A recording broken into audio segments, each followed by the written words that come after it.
সরস্বতী পুজো চলে গেছে, এক সপ্তাহ হয়ে গেল আর আমি আজকে ভিডিওটা পোস্ট করছি।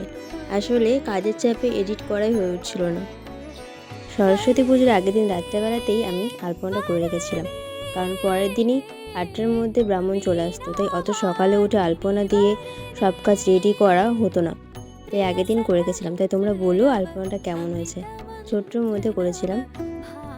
তারপর ভোরবেলা উঠে স্নান করলাম হলুদ দিয়ে। তোমাদের মধ্যে কি হলুদ দিয়ে স্নান করতে হয় জানিও কমেন্টে।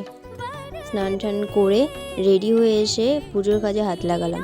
কাকিমা বলে বলে দিচ্ছিলো যে কীভাবে কী করতে হবে, কোথায় কী রাখতে হবে, সব কিছু আমি সেইভাবেই করেছি। ঠাকুরটা ছোট্টর মধ্যে হয়েছিল, কিন্তু খুব সুন্দর হয়েছিল ঠাকুরটা।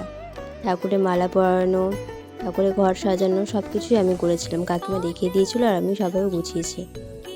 তোমরা জানিও যে সব কিছু গুছানোটা তোমাদের কেমন লেগেছে। পুজোর এখানে গোছাতে দেখি ব্রাহ্মণ চলে এসছে।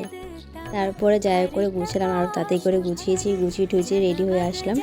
রেডি হয়ে এসেছি তখন এই সব বাচ্চা কাচ্চাগুলো চলে এসছে অঞ্জলি দেওয়ার জন্য। তাদের জন্য চাদর পেতে দিলাম নিচে, কারণ মেঝের মধ্যে তো বসে অঞ্জলি দিতে পারবে না, তাদের জন্য নিচে চাদর পেতে দিলাম। তারা বসলো আর লাস্টে আমি পিছন দিকে বসেছি, সামনের দিকে জায়গায় ছিল না। তো যাই হোক করে বসলাম, বসে অঞ্জলিটা দিলাম।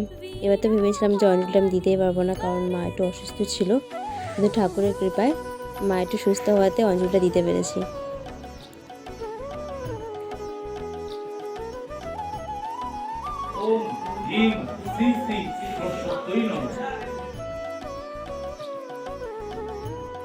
এবারের পুজো আমার ভালো মন্দ মেশানো ছিল, ভালো যেমন ছিল মন্দও তেমন ছিল।